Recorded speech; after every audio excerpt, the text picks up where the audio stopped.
Hi again! This is Kirsten McDade, Pollution Prevention Specialist at Resources, and during this tour stop, I'm going to give you a brief description of the origins of Blaine Wharf and what we know about the contamination located at the CK fish cleanup site. If we were to turn back the clock a few hundred years, the landscape would look quite different than it does today. Historically, this area was virtually a large mudflat that would have looked very similar to the ones in Birch Bay and Semiahmoo. These productive mudflats were used historically as hunting grounds by the Semiahmoo tribe and other Coast Salish peoples. They harvested clams, and oysters, crabs, forage fish, and even seaweed.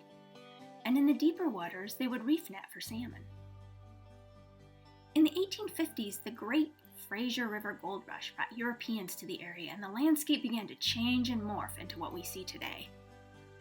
In 1886, construction of Milhollin Wharf began, which basically extended East Street of Blaine over the water.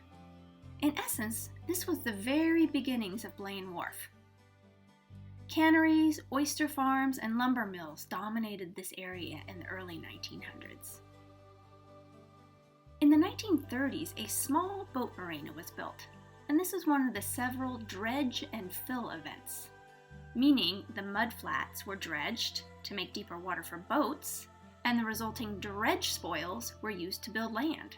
In this case, the Blaine Wharf, which is currently over 100 acres in size.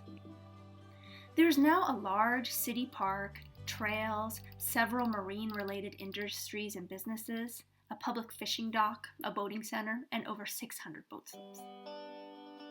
Although the Blaine Wharf is relatively new, historically speaking, it has experienced environmental degradation in a few different locations, one of those being the former site of the CK fish operations.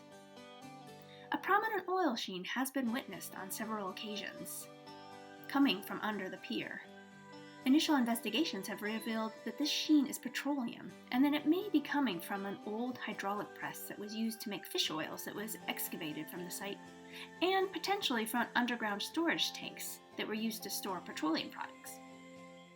Further investigations will need to be carried out, however, to determine if there are other contaminants present on the site and what their likely sources could be.